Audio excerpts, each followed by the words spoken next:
안녕하세요. 11월 10일 화요일 아침입니다. 말씀과 함께 새롭게 여는 소망의 아침을 시작하겠습니다. 알리스터 맥그레스는 예수님이 십자가에서 물리치신 원수들은 성도들의 삶에서도 물리쳐야 할 동일한 원수들이다 라고 이야기합니다. 사도행전 3장 11절로 26절까지 말씀을 본문으로 해서 오늘 우리는 온전한 회개의 새로운 축복이라고 하는 주제로 함께 말씀을 나누려고 합니다. 베드로는 행각에 모인 이들에게 자기 권능이 아닌 예수로 인한 믿음으로 치유가 일어난 것이라 말합니다. 유대인들이 알지 못하고 예수를 죽였지만 이는 하나님이 예정하신 일을 이루신 것입니다. 회개하고 죄 없이 함을 받으면 새롭게 되는 날이 이릅니다. 하나님은 복 주고자 예수 그리스도를 보냈습니다. 지체 장애인의 치료 사건을 예수 그리스도 이름의 권세로 보여주는 사건으로 누가가 기록을 하였습니다. 이어지는 베드로의 설교를 통하여 다시 한번 예수 그리스도의 이름이 가진 권세를 소개하고 있습니다. 이적의 소식을 듣고 본 많은 사람들이 솔로몬의 행각에 있는 베드로와 요한 그리고 치료받은 사람들에게 순식간에 몰려들기 시작했습니다. 솔로몬 행각은 성전에 올라온 사람들이 성전에서 행해지는 의식을 지켜볼 수 있는 장소였는데 각종 모임과 토론의 공간을 제공했습니다.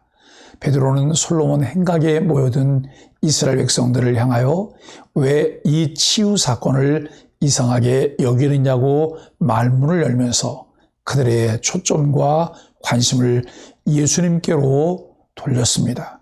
베드로는 13절로 16절에서 베드로는 예수님을 소개하면서 하나님께서 영화롭게 하신 예수님께서 이와 같은 치유를 행했다고 설교합니다. 베드로 사도는 먼저 아브라함의 하나님, 이삭의 하나님, 야곱의 하나님, 곧 우리 조상들의 하나님이 이스라엘 백성들이 빌라도에게 넘겨주어 죽게 한 그 종 예수님을 영화롭게 했다고 말합니다. 참된 이적은 사도들의 경건함 같은 고상한 인간적 요소에 좌우되지 않고 오직 믿음으로 가능합니다. 베드로는 백성이 이적에 놀라서 자신을 높이려 하자 영광이 자기에게로 돌아올까 두려워하여 경계했습니다. 그는 어디까지나 하나님 중심, 그리스도 중심으로 행하였습니다. 베드로의 겸손은 하나님의 모든 종이 따라야 할 본입니다. 진정한 이적은 오직 그리스도를 영화롭게 하며 그분을 증언합니다. 베드로는 부활하신 예수님이 유대인들 앞에서 놀라운 치유를 가져왔다고 16절에서 소개합니다. 베드로는 이러한 예수님의 이름을 믿음으로써 그들이 지금 보고 있는 사람이 온전하게 되었다는 것을 2번씩이나 강조합니다. 베드로는 예수님의 이름에 대한 믿음을 2번씩이나 상기합니다. 2번 언급된 믿음은 치유받은 사람의 믿음이라기보다는 베드로와 요한의 믿음으로 보는 것이 옳습니다. 치유받은 사람의 믿음은 치유 이후에 그가 기뻐하고 걸으며 하나님을 찬양한 행동 속에 나타났다는 사실과 일치합니다. 베드로에게 믿음이 없었다면 돈을 달라는 지체 장애인에게 예수님의 이름으로 걸으라고 하지 않았을 것입니다. 그리고 그의 오른손을 잡고 일으켜 세우려고 하지도 않았을 것입니다. 베드로가 예수님의 이름에 대한 믿음을 이야기하는 것은 그것이 단순히 기적적인 치유를 가져왔기 때문만이 아니며 그의 설교를 듣는 유대인들이 예수님의 이름을 믿어야 한다는 사실을 강조하기 위한 것임을 알게 됩니다. 이것은 오늘을 살아가는 모든 사람들에게도 하나님의 말씀을 듣고 예수님의 이름을 믿어야 한다는 사실을 말씀하고 있습니다. 믿음은 들음에서 나고 들음은 그리스도의 말씀입니다.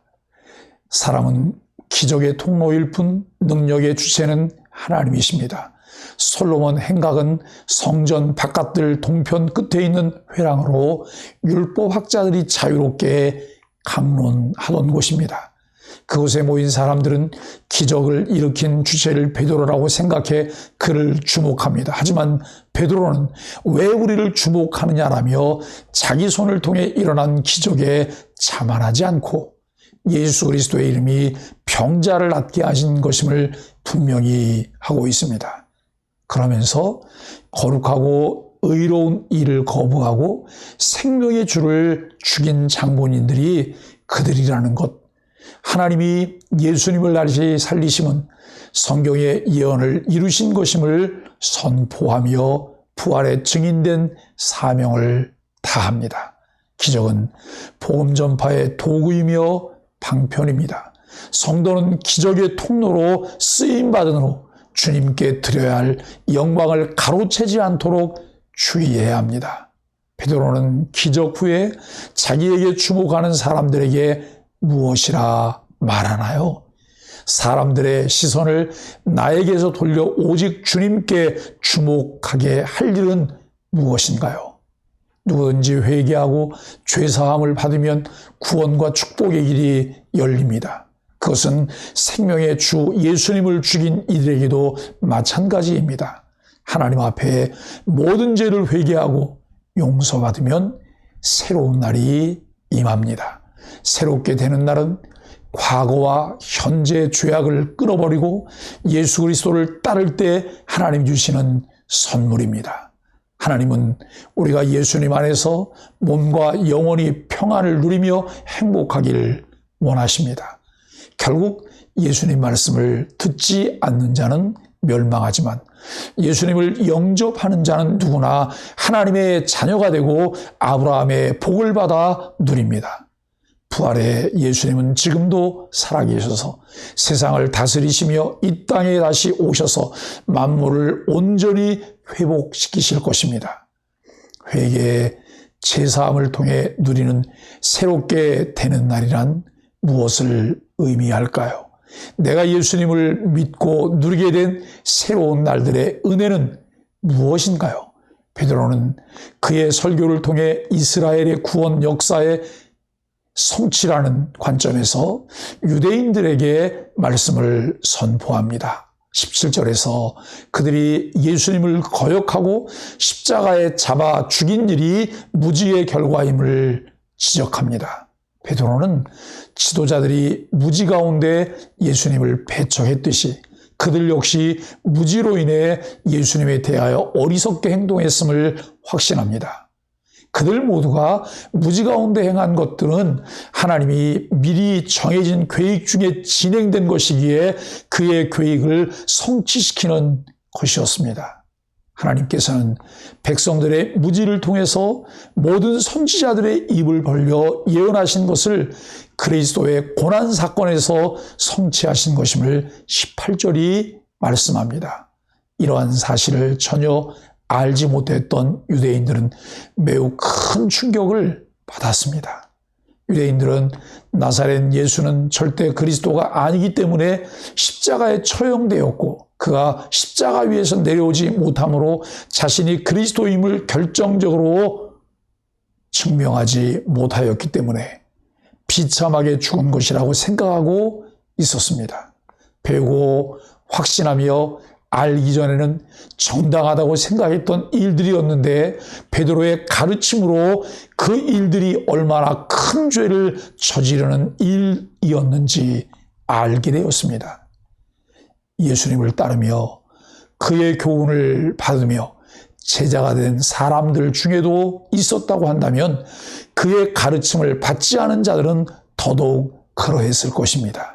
베드로는 그리스도가 마땅히 고난을 받아야 할 것이라고 모든 선지자들을 통하여 예언하신 하나님께서 친히 이 말씀을 성취했다고 증거합니다. 선지자들을 통해 예언하였던 구약의 성취를 예수님의 십자가와 부활 사건에서 볼 때 유대인들이 보여야 하는 유일한 반응은 회개하고 돌이켜 죄 용서함을 받는 것이라고 19절은 말합니다.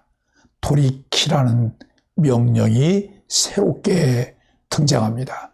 유대인들이 선민이고 하나님을 믿는다고 할지라도 예수님을 배척하고 믿지 않는 한 아직도 하나님께로 돌아오지 않은 많은 이방인들과 마찬가지라는 사실을 알려줍니다.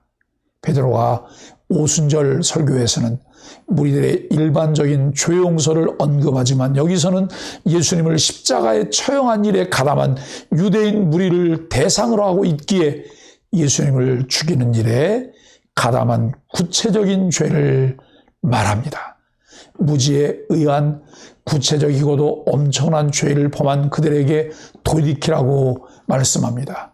회개하면 그들에게 새로운 축복의 날들을 보게 될 것을 말씀합니다.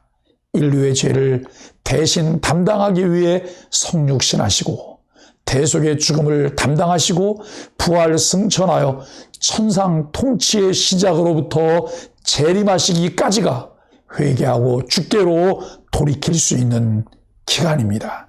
이 기간 중에 회개하는 사람들은 죄 용서함을 받고 하나님의 참 백성으로 구원의 즐거움을 누리게 되는 놀라운 축복의 날들을 살아가게 된다는 것이죠.